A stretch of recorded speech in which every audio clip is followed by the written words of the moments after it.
Study IQ IAS, अब तैयारी हुई affordable.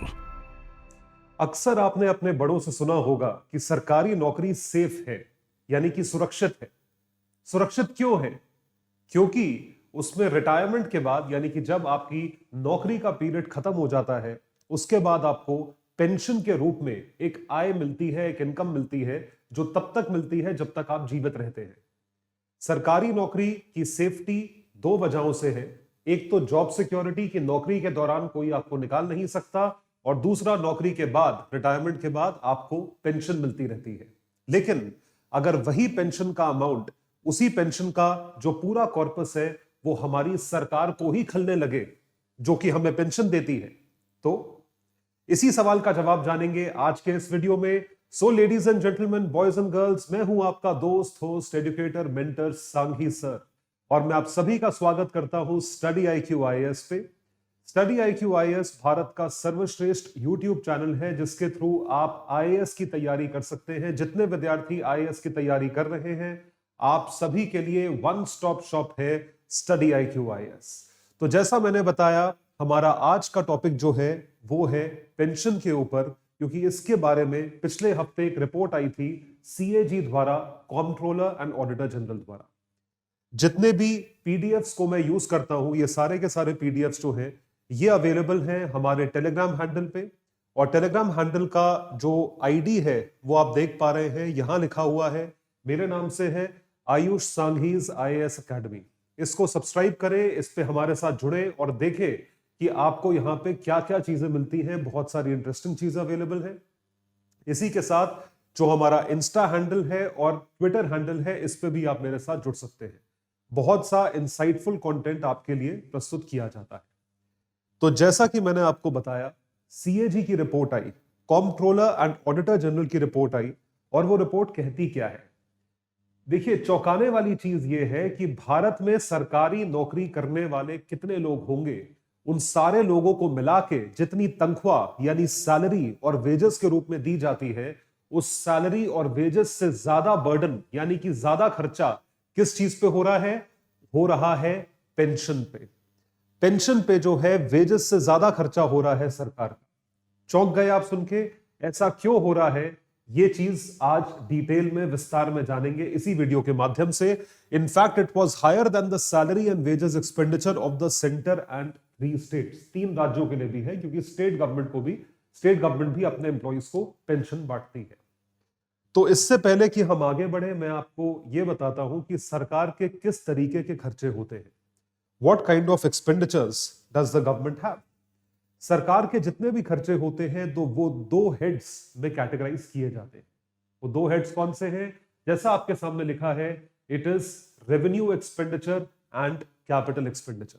I repeat, it is revenue expenditure and capital expenditure. खर्चों को 2 हेड्स में डाला जाता है, ये देखकर कि ये खर्चे किस तरीके के हैं।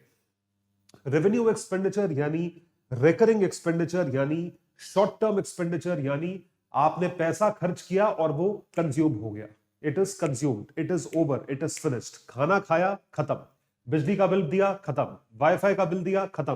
फोन का बिल दिया, खत्म। ये सारे रेवेन्यू एक्सपेंडिचर्स होते हैं। सैलरी दी, खत्म, अगले महीने फिर देनी पड़ेगी, उसके अगले महीने फिर देनी पड़ेगी। उसी तरीके से पेंशन का खर्चा भी रेवेन्यू एक्सपेंडिचर्स में आता है। और दूसरी तरफ जो कैपिटल एक्सपेंडिचर्स हैं, उनमें जो खर्चा आता है वो होता है लॉन्ग टर्म। लॉन्ग टर्म यानी आपने हाईवे बनवाए, सड़कें बनवाई, एक्सप्रेसवे बनवाई, बुलेट ट्रेन बनवाई, ये सारे के सारे जो है आपके कैपिटल एक्सपेंडिचर्स होते हैं। तो कैपिटल एक्सपेंडिचर में आप एक एसेट क्रिएट करते हो, यू क्रिएट एन एसेट। तो एसेट क्रिएट करने को केपेक्स यानी कि कैपिटल एक्सपेंडिचर कहा जाता है, जो हमें लंबे अरसे तक फायदा देता है, लंबे समय तक फायदा देता है, लॉन्ग पीरियड होता है। जबकि रेवेन्यू एक्सपेंडिचर जो है वो एसेट क्रिएट नहीं करता, it does not create any asset. ये जो है एक शॉर्ट टर्म एक्सपेंडिचर होता है, जो कि रिकरिंग होता है, बार बार हमें करना पड़ता है। तो कुछ उदाहरण यानी एग्जाम्पल जो है यहां पे दिए गए हैं।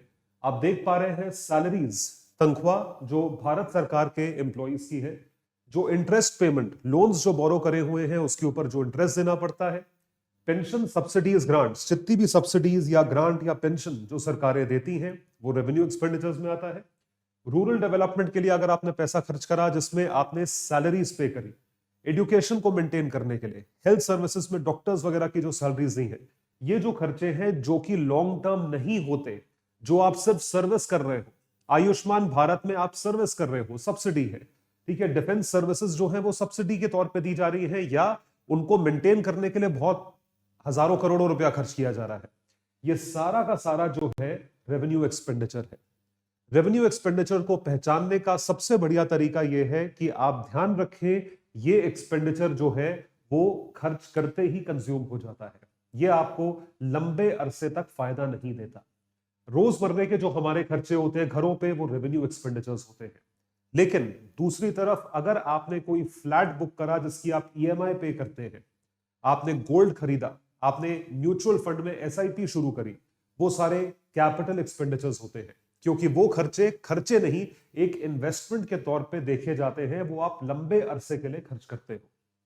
स्कूल बिल्डिंग बनाई, सड़कें बनाई, highway, purchase of land, building, machinery, investment in shares, ये सारी चीजें केपेक्स यानी कि कैपिटल एक्सपेंडिचर के तौर पे देखा जाता है। तो इसमें से जो रेवेन्यू एक्सपेंडिचर्स हैं, रेवेन्यू एक्सपेंडिचर्स में से कुछ खर्चे ऐसे हैं जो कि भारत सरकार को हर साल करने ही करने पड़ते हैं। इनको कहा जाता है चार्ज्ड एक्सपेंडिचर्स। चार्ज्ड यानी कि कमिटेड, हम कमिट करते हैं कि ये खर्चा हमें करना ही करना है। कमिटेड एक्सपेंडिचर मतलब हमने कमिट करा है कि कंसोलिडेटेड फंड ऑफ इंडिया में से इन चीजों पे तो पैसा खर्च होगा ही। अगर आपने लोन लिया है तो उस पर इंटरेस्ट देना पड़ेगा, आपने कोई स्कीम अनाउंस करी है उस पर सब्सिडी देनी पड़ेगी, आपको सैलरीज देनी पड़ेगी सरकारी एम्प्लॉइज को, एमएलए को, एमपी को, उन सबको देनी पड़ेगी, जो पेंशन अनाउंस्ड है वो देनी पड़ेगी, डिफेंस के खर्चे करने पड़ेंगे। ये सारे कहलाते हैं कमिटेड एक्सपेंडिचर्स। तो जो इस साल का बजट है, बजट 2022-23 का, रुपया जो है वो इन सारी चीजों पे खर्च हुआ है। आप देख पा रहे हैं ये तमाम चीजें हैं और ये सारे के सारे जो है रेवेन्यू एक्सपेंडिचर्स है। चाहे वो डिफेंस की तरफ वो 8% है, इंटरेस्ट पेमेंट्स 20% है, स्टेट का शेयर टैक्सेस एंड ड्यूटीज में 17% इसको दिया गया है, सेंट्रल सेक्टर स्कीम्स की तरफ, एक्सपेंडिचर्स की तरफ, पेंशन की तरफ 4% है। तो पेंशन की तरफ जो है 4% पैसा पूरे बजट का खर्च किया गया है, जो कि बहुत ज्यादा है। पूरा बजट अगर हमारा मान लीजिए 1 लाख, 2 लाख, 5 लाख करोड़ का है, उसमें से 4% सिर्फ पेंशन पे जा रहा है। और हम ये कहते हैं कि अपनी पूरी जीडीपी का 3% हमें हेल्थ पे देना है, 6% एजुकेशन पे देना है, 4% पे तो सिर्फ पेंशन पे जा रहा है। आप सोचिए जरा इस बात को। तो कमिटेड एक्सपेंडिचर यानी कि वो ऐसा पैसा है जिसको आपको खर्च करना ही पड़ेगा। Expenditure of government which they can not deny, मना नहीं कर सकते। एग्जाम्पल जो मैंने आपको बताया, पेंशन, सब्सिडीज, ग्रांट, सैलरी, सरकारी एम्प्लॉइज की इंटरेस्ट पेमेंट्स, तो ये सारा का सारा खर्चा जो है वो हमें करना पड़ता है। If the committed expenditure is higher, it means that the government has lesser flexibility to determine purpose. जब रोजमर्रे के खर्चे हम घर पे करते हैं और वो खर्चे हमारे ज्यादा हो जाएं, हम ज्यादा बाहर से खाना ऑर्डर कर लें, बिजली का बिल ज्यादा आ जाए, तो ये सारी चीजें ऐसी हैं जो हमें खलती हैं। हमारे पिताजी बोलेंगे कि बेटा क्या कर रहे हो, क्यों पूरा पूरा दिन एसी चला के बैठते हो, क्यों आप बाहर से खाना मंगवाते हो, क्योंकि उनको इसमें कोई वैल्यू नहीं लगती और कोई वैल्यू है भी नहीं। इस वजह से रोजमर्रे के खर्चे बढ़ाने से बेहतर है कि आप जो है लॉन्ग टर्म इन्वेस्टमेंट करें, जो कि कैपिटल एक्सपेंडिचर कहलाता है। It is called as capital expenditure. तो अब सवाल जो है आपके सामने है, सवाल ये उठता है कि सेंटर का टोटल कमिटेड एक्सपेंडिचर कितना है, सेंटर का यानी कि केंद्र सरकार का। ये चौंका देने वाली चीज या आंकड़े जो है आपको दिखाए जा रहे हैं कि पूरे 2019-20 के साल में प्री पैंडेमिक एरिया में रुपीज 1.399 लाख करोड़ जो है वो सैलरी और वेजेस पे खर्च हुआ, यानी कि जो लोग अभी काम कर रहे हैं उनकी तनख्वाह पे। 1.83 लाख करोड़ जो है वो पेंशन पे खर्च हुआ। तो आप देख सकते हैं पेंशन का जो अमाउंट है वो सैलरी एंड वेजेस से कई ज्यादा है। और 6.5 लाख करोड़ के आसपास जो है वो ब्याज पे खर्च हुआ, इंटरेस्ट पेमेंट्स पे। तो आप अनुमान लगा सकते हैं भारत सरकार के ऊपर कितना ज्यादा लोन होगा जो इंटरेस्ट पेमेंट्स इतनी ज्यादा हो रही है। तो सरकार का total committed expenditure accounted for 37% of its total revenue expenditure, यानी कि ये सिर्फ कमिटेड है। इसके बाद स्कीम्स होती हैं, डिफेंस होता है, कई सारी चीजें होती हैं। तो ये पूरा ब्रेकअप जो है आपके सामने दिया हुआ है कमिटेड एक्सपेंडिचर का सेंट्रल गवर्नमेंट का। तो कमिटेड एक्सपेंडिचर का परसेंटेज आप देख सकते हैं, expenditure on pensions is more than the expenditure on salaries and wages. ये चीज खास है और ये चीज चौंका देने वाली है। उसके बाद इसी आंकड़े को अगर हम स्टेट्स यानी राज्यों के रूप में देखें या स्टेट्स क्या करते हैं, तो आप वो भी देख सकते हैं कि ऐसे 3 राज्य हैं जिनका यही सेम इशू है कि पेंशन के ऊपर ज्यादा पैसा खर्च हो रहा है as compare to salaries and wages. 61.82% of their combined expenditure on salary and wages, और कंबाइंड पेंशन बिल 30 स्टेट्स का जो है वो 3,40,000 करोड़ था 2019-20 का। तो आप देख सकते हैं यहां पे कुछ राज्यों का नाम दिया हुआ है, कंपैरिजन में आपको मैं बताऊंगा कि क्या चीज है। तो आप देख सकते हैं गुजरात में सैलरी पे खर्चा हुआ 11,000 करोड़ का और पेंशन पे खर्चा हुआ 17,500 करोड़ का। तो पेंशन जो है वो तकरीबन 150% है सैलरीज की। कर्नाटका में सैलरी पे खर्चा हुआ 14,500 करोड़ का और पेंशन पे खर्चा हुआ 18,400 करोड़ का, तो 126% है। वेस्ट बंगाल में आप देख सकते हैं तकरीबन 17,000 करोड़ का सैलरी पे खर्चा है और 17,500 करोड़ का पेंशन पे खर्चा है।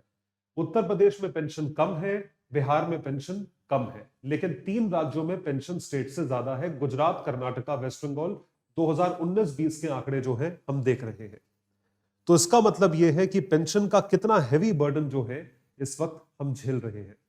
यह चीज 1995 में रियलाइज कर ली गई थी। इस वजह से एक कमिटी बिठाई गई थी जिसने हमें पेंशन स्कीम पे या रिकमेंडेशंस दिए थे। तो यहां पे हम कंपेयर करेंगे पुरानी पेंशन स्कीम को जो वाजपेयी जी के टाइम तक थी और नई पेंशन स्कीम को जो आज चल रही है।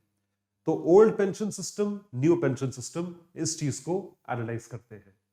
ओल्ड पेंशन स्कीम एक ऐसी स्कीम थी जिसमें एम्प्लॉई को कुछ भी कंट्रीब्यूट नहीं करना था। एम्प्लॉय का जो कंट्रीब्यूशन था वो ज्यादा नहीं था क्योंकि एम्प्लॉय को पेंशन मिलती थी। और उसके क्या फीचर्स थे, ये फीचर्स जो है ये आपको बताए जाएंगे। जिस दिन आप रिटायर होते हैं उस दिन आपकी जो सैलरी होती है, यानी कि लास्ट ड्रॉन सैलरी, जो आखिरी महीने रिटायरमेंट के आपने ड्रॉ करी है या कमाई है, उसके हिसाब से पेंशन को फिक्स किया जाता था पुराने सिस्टम में। और उसी पेंशन के हिसाब से या उसी के हिसाब से पेंशन फिक्स करी जाती थी कि जितनी आपकी सैलरी थी आखिरी महीने में उसका आधा यानी कि 50% पेंशन के रूप में आपको हर महीने आता रहेगा जब तक आप जीवित हैं। So it is described as defined benefit scheme. क्या? Under the scheme employees get a pension under a pre determined formula which is 50% of the last drawn salary and it completes life long income post retirement. Retirement के बाद तक आपको ये उपलब्ध रहती है। तो अब इसको एक एग्जाम्पल के थ्रू, न्यूमेरिकल एग्जाम्पल के थ्रू मैं आपको समझाने की कोशिश करता हूं। ध्यान से समझिएगा। क्या कहा जाता है, यदि आपकी बेसिक मंथली सैलरी रिटायरमेंट के दौरान 20,000 रुपए है, 20,000 रुपीज, तो यदि ये तनख्वाह जो है ये 20,000 रुपए है तो पेंशन जो है इसकी आधी होगी, 50% ऑफ 20,000 यानी कि 10,000 रुपए लाइफ लॉन्ग मिलेगी रिटायरमेंट के बाद। आज की डेट में the minimum pension paid by government is ₹9,000 a month. तो 9,000 से कम की नहीं होगी, 9,000 कम से कम होगी। मैक्सिमम जो है वो 62,500 रुपए है, 50% ऑफ द हाईएस्ट पे इन सेंट्रल गवर्नमेंट, जो कि 1.25 लाख रुपए महीने की है। तो 1.25 लाख रुपए महीने की हाईएस्ट पे है, उसका 50%, रिटायरमेंट तक की बात हो रही है, 62,500 जो है उसकी आपको पेंशन मिलेगी। तो ये कैलकुलेशन जो है ये बैठी है according to old pension scheme, पुराने पेंशन स्कीम के हिसाब से।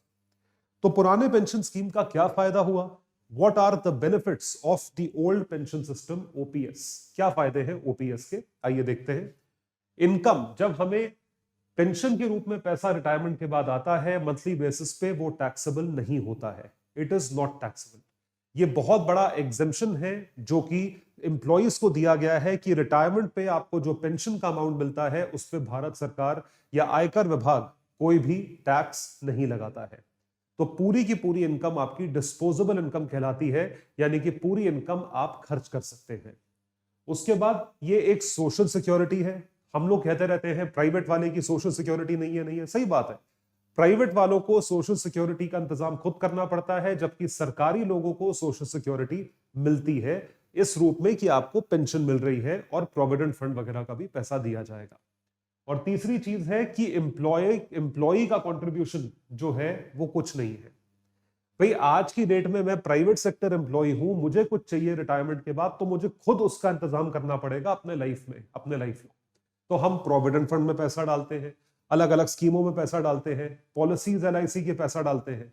लेकिन यहां पे जो भी सरकारी नौकरी कर रहा है उसको पेंशन के रूप में जो कुछ मिलता है उसमें उसका कोई कंट्रीब्यूशन नहीं होता है, ये सरकारी फंड से दिया जाता है।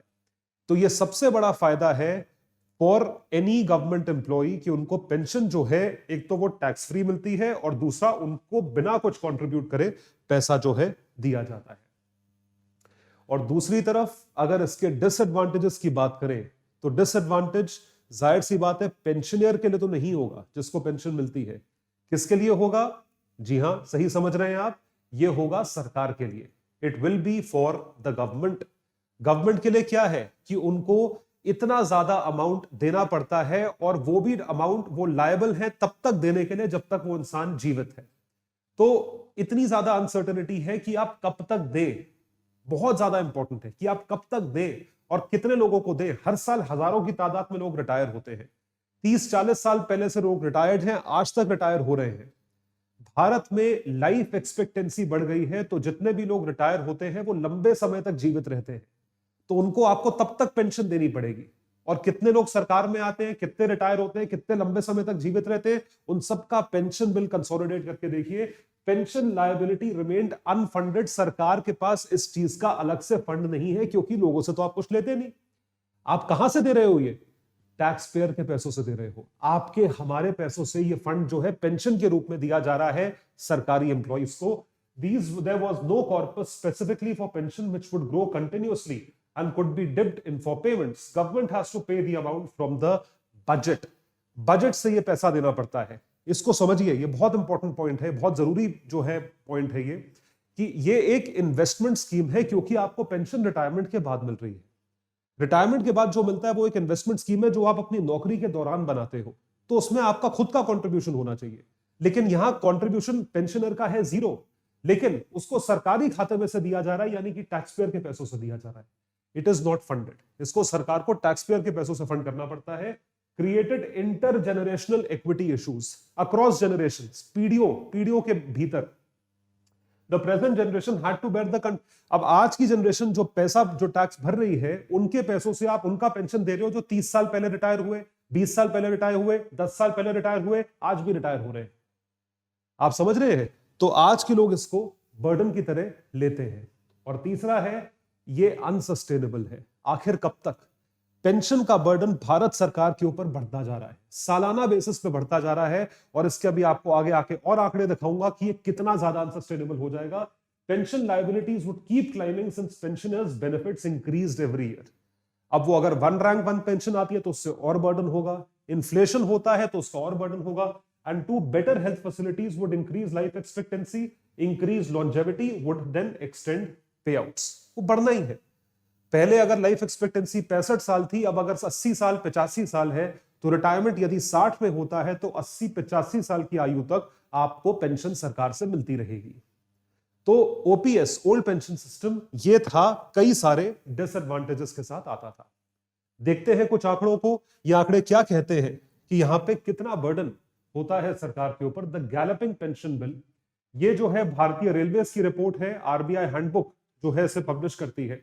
1990-91 में हम देख सकते हैं कितना खर्चा था, 3100 crore, 3100 crore. Over the last 3 decades pension liabilities for the centre and states have jumped manifold. ये स्टेट्स का है, ये हुआ 10 साल में 25,000 करोड़, जो बढ़ के हो गया 1,08,000 करोड़, और पिछले साल था 3,86,000 crore. It increase to 3,86,000 crore, जो कि आप देख पा रहे हैं। और सेंटर का जो बिल था, what was the centres bill? देखिए 3272 करोड़, जो बढ़ के 21,000 करोड़ हुआ, उसके बाद 73,000 करोड़ हुआ, और 2,08,000 करोड़ पे स्थित है 2020-21 में। ये 3 decades यानी कि 30 साल का डेटा है जो कि हम एनालाइज कर रहे हैं। तो अब देखिए कितने गुना जो है वो बिल बढ़ चुका है पेंशन का। It has increased by so much. और दूसरी तरफ अगर हम बात करें स्टेट्स की, तो आप देख सकते हैं कितना जो है बर्डन है। बर्डन से मेरा मतलब है कि स्टेट का जितना टैक्सेशन रेवेन्यू है उसमें से कितनी फीसदी, कितना परसेंटेज आप पेंशन के रूप में खर्च करते हैं। मतलब कितना आप पेंशन के रूप में दे सकते हो, और अगर आप पेंशन के रूप में दे दोगे तो बाकी चीजों के लिए पैसा कहां से बचेगा। दिखाते हैं आपको। आंध्रा 70,000 करोड़ में से कितना हो रहा है, 15,500 करोड़। मतलब ऑलमोस्ट 21% पैसा जो है आप पेंशन पे दे रहे हो। असम 40% पैसा पेंशन पे दे रहा है। बिहार 60% पैसा जो है अपने बजट का, अपने रेवेन्यूज का जो है किसकी तरफ दे रहा है, पेंशन की तरफ दे रहा है। छत्तीसगढ़ जो है आप देख सकते हैं तकरीबन 25% दे रहा है। गोवा 24% दे रहा है। गुजरात 15.33% दे रहा है। हरियाणा 17%, हिमाचल 79-80%। तो आप देख रहे हैं सारे के सारे स्टेट्स जो है अपने रेवेन्यूज का इतना मैसिव हिस्सा पेंशन में दे देंगे, तो बाकी चीज कब करेंगे, डेवलपमेंट कब करेंगे, कैसे करेंगे। तो जैसा कि आप देख पा रहे हैं ये सारी की सारी चीजें दिक्कत क्रिएट करती हैं, प्रॉब्लम क्रिएट करती हैं। तो अब जो है states which are getting back to old pension scheme, तो अटल बिहारी वाजपेयी जी ने पुरानी पेंशन स्कीम को 2003 से इफेक्टिव डिसकंटिन्यू करने का प्रस्ताव रखा, जो कि यूपीए 1 गवर्नमेंट ने रिकमेंडेशंस के तौर पे माना और न्यू पेंशन सिस्टम को लागू करा, जो अभी थोड़ी देर में बताते हैं। उसके पहले एक ये डेटा बहुत जरूरी है कि कुछ स्टेट्स जो हैं वो वापस पुराने सिस्टम पे जाना चाहते हैं। देयर आर सर्टेन स्टेट्स, और ये सारे के सारे स्टेट्स आज की डेट में कांग्रेस रूल्ड स्टेट्स हैं या कांग्रेस गवर्न स्टेट्स हैं। यहां तक कि कांग्रेस की सरकारों ने ये चीज अपने इलेक्शन मैनिफेस्टो में अनाउंस करी थी कि हम पुराने सिस्टम पे जाएंगे अगर आप हमें पावर में वापस लाते हो तो। उसमें सबसे ऊपर नंबर आता है राजस्थान का। तो आप देख सकते हैं state elections and the troubling return on the old pension scheme. तो क्या चीज है, किसकी तरफ आप वापस जा रहे हैं। Before the Himachal manifesto 3 states switch to the OPS old pension scheme. Chhattisgarh and Rajasthan with effect from इसी साल से हुआ है 2022, दोनों कांग्रेस वाले राज्य हैं। झारखंड 1 अक्टूबर 2022, 2 महीने पहले से है। यह भी झारखंड मुक्ति मोर्चा और कांग्रेस की गठबंधन की सरकार है। तीनों राज्य जो है जो पुराने सिस्टम पे जा चुके हैं। तो ये चीज जो है ये बनी है और ये इनके मैनिफेस्टो में भी कोटेड थी। This was quoted in their manifesto. Expenditure on pension in Rajasthan was 20,700 crore in 2019-20, 42.7% of its expenditure on salary and wages। तो अब देखिए 42% सैलरी पे है और 20,000 करोड़ जो है वो पेंशन का खर्चा था 19-20 में। छत्तीसगढ़ का पेंशन बिल 6600 करोड़ था जो कि 30% था और 21,000 करोड़ रुपए सैलरी पे था। ये जो new pension scheme in states में ऑलरेडी लागू थी उसका खर्चा है। अब कहा जा रहा है ओल्ड पे चले जाएंगे, ओल्ड पे जाके ये खर्चा बढ़ेगा। Himachal where elections recently concluded the pension bill is 5,500 crore, it was 47% of salary. तो अब सोच के देखो ऑलरेडी सैलरी का आधा पेंशन पे जा रहा है, उससे आप कितना बढ़ा सकते हो और स्टेट के ऊपर आप एक्स्ट्रा पेंशन का कितना बर्डन डाल सकते हो। ये चीज देखने वाली है, ये आंकड़े देखने वाले हैं। तो अब आते हैं अपने अगले सवाल पे जो कि है ये new pension scheme was brought in. नई पेंशन स्कीम लाई गई।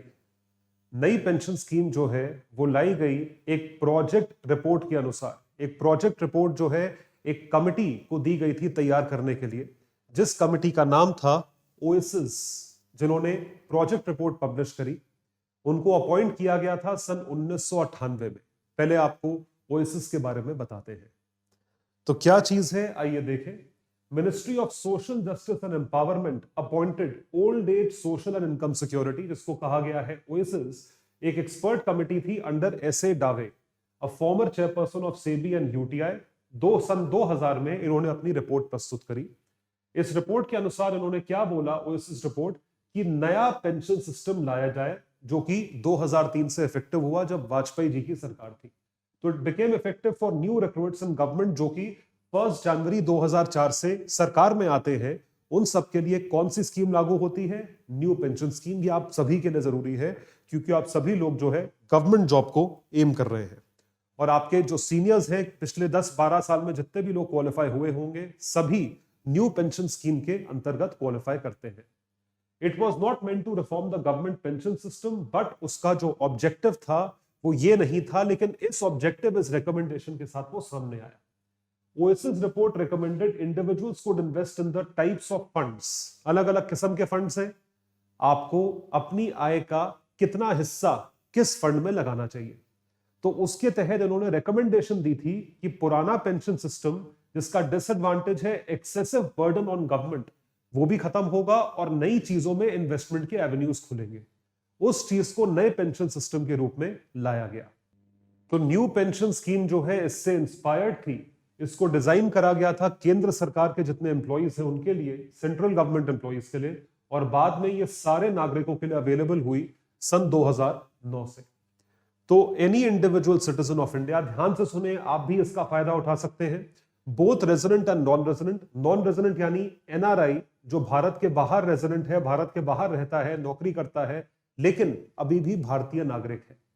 In the age group of 18 to 70 years, the age was increased from 65 to 70. पहले 65 साल था, पिछले साल 70 साल कर दिया गया। It is administered and regulated by the PFRDA. आप सभी न्यू पेंशन स्कीम या न्यू पेंशन सिस्टम का फायदा उठा सकते हैं। New pension scheme was inspired by this project. तो ये चीज करी गई थी। तो आप देख सकते हैं, एक आपको एग्जाम्पल के रूप में, न्यूमेरिक एग्जाम्पल के रूप में मैं समझाता हूं कि एनपीएस में किस तरीके से इंप्लीमेंटेशन होता है। Those who are employed by the government and participate in this NPS pay 10% of their basic income to NPS.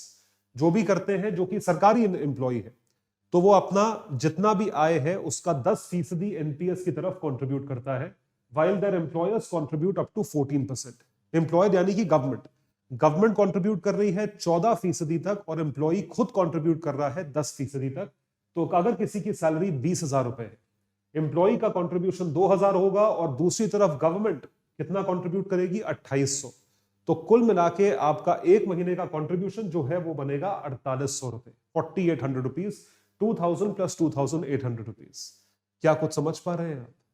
Comparison हो गया ओल्ड पेंशन स्कीम से न्यू पेंशन स्कीम के कंपैरिजन में। यहाँ पे क्या चीज है, कमेंट सेक्शन में लिखकर बताइए कि क्या दिक्कत हो रही होगी एम्प्लॉइज को किस तरीके की दिक्कत हो रही होगी। तो न्यू पेंशन स्कीम या न्यू पेंशन सिस्टम की यदि बात करी जाए, there are 9 pension fund managers. ये सारे बैंक्स हैं जो कि पेंशन फंड मैनेजर्स हैं।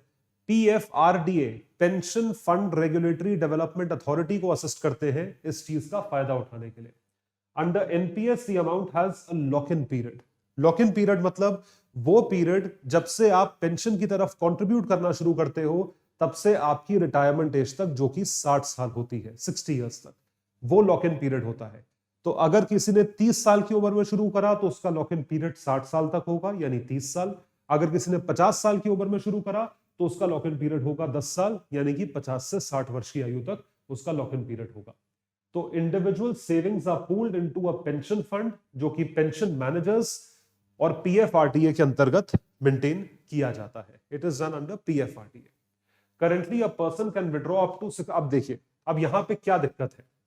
अब दिक्कत क्या है, क्यों न्यू पेंशन फंड से ओल्ड पेंशन सिस्टम की तरफ जाया जा रहा है, क्यों सरकारों को ये एक वोट बैंक की तरह एक फायदा दिखता है अपने लिए। ये फायदा क्यों दिखता है, कैसे दिखता है? अगर आपका पेंशन का अमाउंट एक पर्टिकुलर लिमिट से ज्यादा है, आई रिपीट, अगर आपका पेंशन का अमाउंट एक पर्टिकुलर लिमिट से ज्यादा है तो उसके 2 कंपोनेंट्स या वो 2 कंपोनेंट्स में डिवाइडेड है और वो उन्हीं 2 कंपोनेंट्स में हमें प्राप्त होगा। कैसे, आइए देखते हैं। देखिए, सब्सक्राइबर्स कैन विड्रॉ, मतलब जिन्होंने पेंशन स्कीम पे नई वाली में सब्सक्राइब करा हुआ है, द इंटायर कॉर्पस, यदि आपका पेंशन अमाउंट 5 लाख रुपए से कम है, if it is less than और equal to 5 lakhs, without purchasing an annuity plan. Annuity का मतलब है कि आप ऐसा प्लान जो आपको हर महीने पैसा दे, आप हर महीने कंट्रीब्यूट करें, रिटायरमेंट के बाद हर महीने आपको रिटर्न मिले। तो अब पॉइंट ये है कि अगर 5 लाख रुपए तक का अमाउंट है तो आपको पूरा मिल जाएगा, और 5 लाख रुपए अमाउंट उनका होता होगा जिनकी सैलरी बहुत ही कम होती होगी। अब 5 लाख रुपए से ज्यादा का अमाउंट है तो वो डिवाइड होता है 60-40 के रेशो में, 60% और 40%। A person can withdraw up to 60% of the total corpus as the lump sum, while one needs to subscribe to an annuity plan with the remaining 40%. यानी बाकी 40% पैसा जो है वो आपको एन्युटी के रूप में हर महीने के हिसाब से मिलेगा। तो अगर किसी का 10 लाख रुपए जो है वो पेंशन फंड में है, 10 लाख रुपए के आसपास पेंशन फंड में है, तो अभी वो एक बार में सिर्फ और सिर्फ 6 लाख रुपए विड्रॉ कर सकता है। अ person can withdraw only 6 lakhs, और बाकी के जो 4 लाख रुपए हैं वो एन्युटी के रूप में वो लाइफ लॉन्ग जो है वो लेता रहेगा। ये तो है एक चीज कि आपको पूरा पैसा एक बार में नहीं मिलता, और दूसरी चीज ये है कि अगर आपका पेंशन का अमाउंट 4 लाख रुपए से या 5 लाख रुपए से ऊपर है, जो पिछली स्लाइड में हमने देखा, तो आप ये समझे कि वो टैक्सेबल भी होगा. सो if your annuity is 4 lakh rupees, it will be taxable that individual's tax slab. यानी कि इस पे भारत सरकार टैक्स भी लगा देगी, जो भी टैक्स रेट है 5%, 10%, 20%. तो जिसकी जितनी ज्यादा पेंशन, उतना ही ज्यादा अमाउंट, उतना ही ज्यादा टैक्स.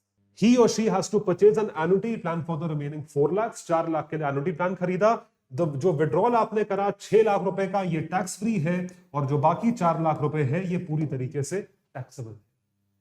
तो आप समझ पा रहे होंगे न्यू पेंशन स्कीम से ओल्ड पेंशन स्कीम में जाने का क्या नुकसान या फायदा किसको हो रहा है. तो ये कंपैरिजन है दोनों के बीच में. एनपीएस जो है वो एम्प्लॉइज का कंट्रीब्यूशन इक्विटी में यानी कि शेयर्स में और बाकी एसेट्स में इन्वेस्ट करता है, जो कि पेंशन फंड मैनेजर्स या पीएफआरडीए के प्रोफेशनल मैनेजर्स करते हैं. पेंशन जो पुराना है इसमें तो कोई फर्क ही नहीं पड़ता था, क्योंकि इसमें आपका पेंशनर का कंट्रीब्यूशन 0 होता था, तो सरकार पैसा जो है फंड से निकाल के दे दिया करती थी, जैसे और बाकी चीजों पे खर्चा करती है. ये जो है ये ऑफर करता है pension fund on retirement 60-40. 60% tax free है, 40% टैक्सेबल है. ये चीज करी जाती है. यहां पर पूरा टैक्स फ्री था. ओल्ड पेंशन स्कीम में पूरा टैक्स फ्री था. It was entirely tax free. तो ये ध्यान रखें. यहां पे इन्वेस्टमेंट किया जा रहा है अलग अलग चीजों में, इक्विटी डेट में यहां पे कोई फर्क नहीं पड़ता था. There was no comparison which was done in this particular basis. तो ओल्ड पेंशन स्कीम जो है वो बहुत अच्छी थी एम्प्लॉइज के लिए. तो यहां पे आपके लिए एक बहुत जरूरी अनाउंसमेंट. जैसा कि आपको पता है स्टडी IQ IAS भारत का सर्वश्रेष्ठ IAS का चैनल है. हम सारी फैकल्टीज मिलके आप सभी की असिस्टेंस, मदद, पढ़ाई करने में हेल्प करते हैं और पढ़ाते हैं, जिससे कि आपका पूरा सिलेबस कवरेज बहुत अच्छे से हो सके. जितने भी विद्यार्थी 2023 के एस्पिरेंट्स हैं, आप सभी के लिए ये one stop shop course SIP plus के रूप में इंट्रोड्यूस किया गया है. इसमें 200 घंटे से ऊपर लाइव टीचिंग करवाई जाएगी भारत की टॉप फैकल्टीज द्वारा. मैं खुद इकोनॉमिक्स पढ़ाऊंगा उसमें पूरा सिलेबस. उसके साथ साथ आपको लाइव डाउट क्लियरिंग सेशंस, जितने भी नोट्स हैं बुकलेट के फॉर्म में नोट्स, और टेस्ट सीरीज की सुविधा भी अवेलेबल करवाई जाएगी, जो कि हाथों हाथ क्लास के बाद ही आपको टेस्ट करना पड़ेगा, आपको अप्लाई करना पड़ेगा. और ये सारी चीजें एक बहुत ही अफोर्डेबल प्राइस में है, जो कि है 10,500 रुपए, 10,500 रुपीज. एक स्पेशल डिस्काउंट है, इस पे ध्यान रखें. अगर आप मेरा कोड यूज करते हैं तो संग ही लाइव एक ही कोड है, और इस कोड पे आप पाएंगे डिस्काउंटेड प्राइस सिर्फ और सिर्फ 6,000 रुपए का. तो मेरे साथ बोलिए, अब तैयारी हुई अफोर्डेबल.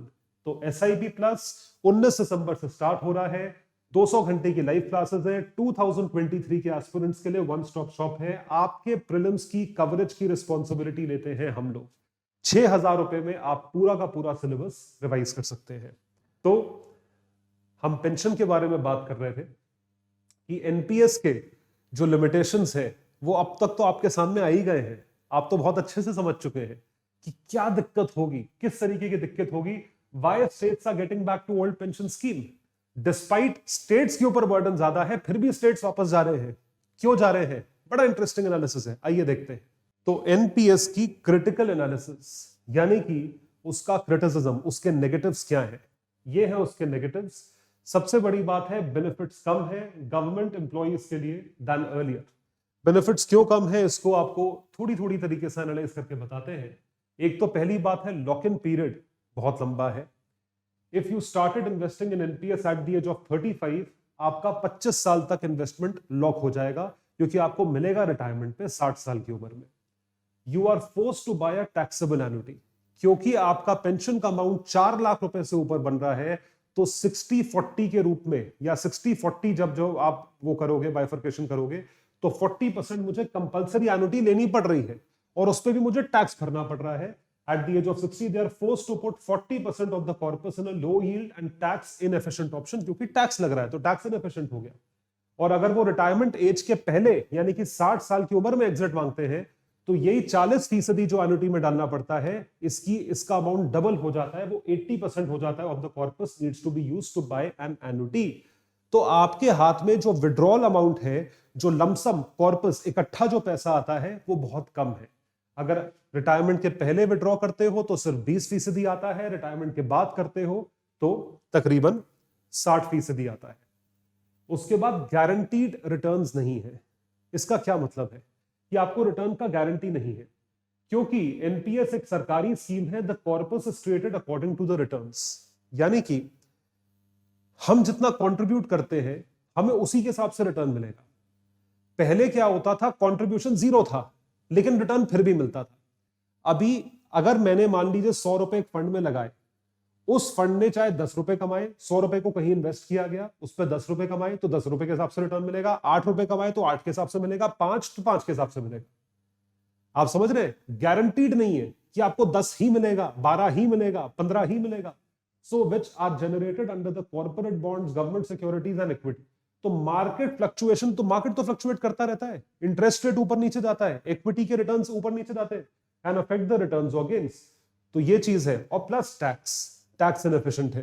तो ये सारी की सारी दिक्कतें जो है ये एनपीएस के साथ है, जिसको लेकर राज्य सरकारों के बहुत सारे एम्प्लॉइज ने इस पे प्रोटेस्ट किया। इस पे कई लोगों ने ऐतराज जो है वो व्यक्त किया। आज से नहीं, 20 साल से कर रहे हैं। और आप देख सकते हैं कि स्टेट्स क्या कर रहे हैं। Protest against NPS gain momentum, teachers to reach Lucknow on November 15, ये यूपी में हो रहा है। ये रैली न्यू पेंशन स्कीम के खिलाफ कर्नाटका में हो रही है, और देखें यहां पे हरियाणा में हो रहा है, यहां पे और कहीं हो रहा है, तो हर जगह सौराष्ट्र में हो रहा है। तो ये सारी चीजें हैं। तो ओपीएस को क्यों रिस्टोर करें? रीजन आपके सामने है, आप जानते हैं बहुत अच्छे से। रीजन क्या है कि एक तो आपने टैक्स लगा दिया, पहले टैक्स नहीं था। दूसरा, कंट्रीब्यूशन तुम मुझे से ले रहे हो पेंशनर से, पहले सरकार अपने आप देती थी। Guaranteed pension, post retirement and family pension were some the key incentives for taking up government jobs. अब गवर्नमेंट जॉब लेने का तो मैंने आपको क्या बताया, क्या बोलते हैं हमारे दादाजी नानाजी, सरकारी नौकरी ले ले, लाइफ सेट है। There was little pressure to build up retirement corpus. पहले था ही नहीं रिटायरमेंट कॉर्पस बिल्ड करो, कुछ करो, क्योंकि पेंशन मिल जाएगी। अब आपको पेंशन जो है वो एन्युटी के रूप में मिलेगी, और दूसरी चीज है पेंशन की तरफ पैसा आप खुद कंट्रीब्यूट करोगे। OPS looks like easy money and convenient for employees, क्योंकि एम्प्लॉइज को कुछ देना नहीं है, कुछ मिल ही रहा है, और वो भी tax free. Employees perspective, they do not have to make any contribution. तो ये जो है ये सबसे बड़े फायदे हैं ओपीएस की तरफ। So why there is demand for this? In India, government employees have not yet experienced the benefit that defined contribution NPS system can offer. क्योंकि 2004 वाले जो अभी जो 2004 में स्कीम आई, जो जिन्होंने उस साल ज्वाइन करा, अभी तक वो रिटायर नहीं हुए हैं, सिर्फ 18 साल हुए हैं। NPS is finally bound to outperform OPS in terms of returns and therefore deliver a larger retirement corpus and higher pension. अगर ऐसा होता है तब तो लोग एनपीएस की तरफ झुकेंगे, झुकाव होगा। अगर नहीं होता है तो फिर वही जो राज्य सरकारें अपने इलेक्शन मैनिफेस्टो में लिखती है, ओपीएस लाओ, ओपीएस लाओ, और लाकर ओपीएस जो है वो वापस ले आते हैं। They get OPS back. तो जैसा कि आप देख पा रहे हैं, मेरे पीछे बड़ी शानदार चीज जो है वो बनी हुई है, जो सर्दियों के समय खाई जाती है, खासकर नॉर्थ इंडिया में, जिसे कहा जाता है रेवड़ी। तो आप सभी को बहुत पसंद होगी, मुझे बहुत पसंद है, और यही पसंदीदा चीज जो है पॉलिटिकल बेनिफिट के रूप में, फ्री बीज के रूप में, मुफ्त चीजों के रूप में लोगों को बांटी जाती है वोट खींचने के लिए। इसे कहा जाता है रेवड़ी कल्चर। तो अगर अगर जो है पुरानी pension scheme, old pension scheme वापस आती है, तो उसको जोड़ा गया है फ्री बीज से, यानी कि फ्री में चीजें बांटी जाती हैं, और फ्री बीज को कहा जाता है रेवड़ी कल्चर, कि आप रेवड़ी बांट बांट के लोगों का वोट खींच रहे हो। क्योंकि जब आपको फ्री में चीजें मिलती रहेंगी तो फिर आप क्या करोगे? आप फ्री में चीजें लोगे, आपका कंट्रीब्यूशन क्या होगा? भाई डेवलपमेंट कौन करेगा? हाईवेज कौन बिल्ड करेगा? रेलवेज कौन बिल्ड करेगा? Railways, highways, expressways, airports, defence corridors. People of Revdi culture feel that by distributing free Revdis to people, they can buy them. तो इसका बहिष्कार किया है सब लोगों ने, चाहे वो मोंटेक सिंह आलूवालिया हो, जो खुद प्लानिंग कमीशन के डिप्टी चेयरपर्सन रह चुके हैं कई साल तक। इन्होंने बोला रेवड़ी कल्चर को नहीं प्रमोट करना चाहिए, फ्रीबी कल्चर को प्रमोट नहीं करना चाहिए। इसके साथ साथ फ्रीबीज के खिलाफ काफी लोगों ने बोला है। पंजाब कैबिनेट अप्रूव्स री implementation of old pension scheme, देखिए पंजाब में भी आ गई, ऐसा भगवंत मान साहब ने बोला है। तो ये फिर रेवड़ी कल्चर का एग्जांपल है। Old pension system is defined as benefit, not defined as contribution system. If California got into fiscal problems because of defined benefit pensions, already fiscally stressed states like Punjab can ill afford this. California अगर problem में आ सकती है, जो US का सबसे ज्यादा प्रसिद्ध state है, सबसे ज्यादा डेवलप्ड स्टेट है, सबसे ज्यादा टैक्स कंट्रीब्यूटिंग स्टेट है, तो पंजाब की उसके सामने पंजाब क्या है? तो पंजाब की सरकार क्यों इतना बर्डन डाल रही है कि आप में से कितने लोग आने वाली जो पीढ़ियां हैं उनके ऊपर बर्डन हो जाएगा पेंशन स्कीम को मेंटेन करने का?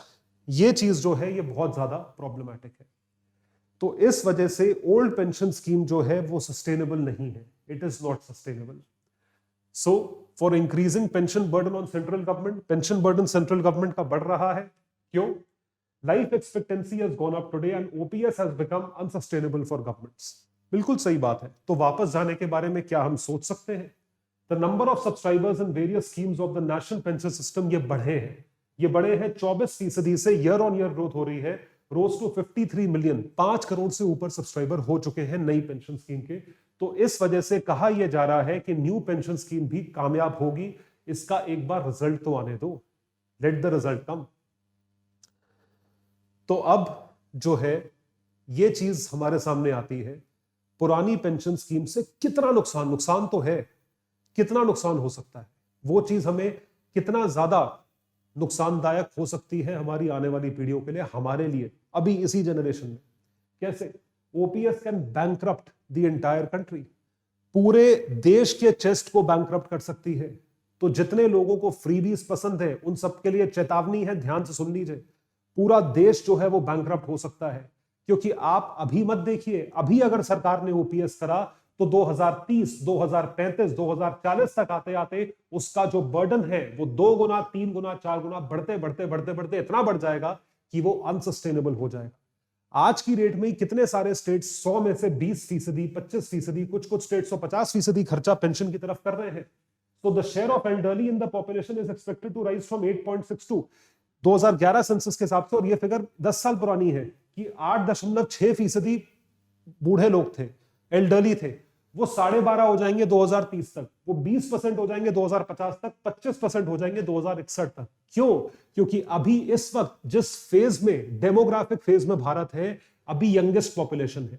तो रिटायर कब तक होगी? 2030 या 2050 या 2060? तो जाहिर सी बात है जब तक वो रिटायर होगी तब तक ये बर्डन क्या हो जाएगा? बढ़ते बढ़ते बढ़ते बढ़ते बढ़ता चला जाएगा। It will keep on increasing. So India will add 320 million people to its 60+ population over the next 50 years. 320 का मतलब कितना हो गया आप सोच के देखो, 32 करोड़ लोग। अब 32 करोड़ लोगों की पेंशन अगर हम सर्विस करने लगे तो क्या दिवालिया निकल जाएगा, बैंकरप्ट हो जाएंगे।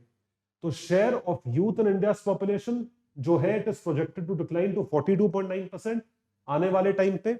और in this context guaranteed pension scheme can bankrupt the centre, और ये चीज हमें बहुत ज्यादा नुकसान पहुंचा सकती है। तो अब ये चॉइस जो है ये हमारे ऊपर है कि हम उसे किस तरीके से देखते हैं, और क्या हम ये चीज चाहते हैं कि हमें रेवड़ियां बांटी जाए या हमारे लिए डेवलपमेंट करी जाए, ताकि हम खुद इतने सक्षम हो कि हम अपने रिटायरमेंट बेनिफिट्स और सोशल सिक्योरिटी खुद सर्विस कर सके, खुद कमा सके। ये सवाल पूछना है आपको अपने आप से, ये सवाल पूछना है आपको अपने पेरेंट्स से, और समझाना है अपने आने वाली पीढ़ियों पे। तो देखिए सवाल जो है वो मेंस का बनता है, is a pension plan a necessity for all central और state governments to finance their retirement? कि वो रिटायरमेंट फाइनेंस करने के लिए क्या पेंशन प्लान जरूरी है? Can't they just handle things on their own? क्या खुद नहीं कर सकते? इस चीज का जवाब दें, इसका डिस्कशन करें। तो यहां पे हमारा टॉपिक जो है वो समाप्त होता है।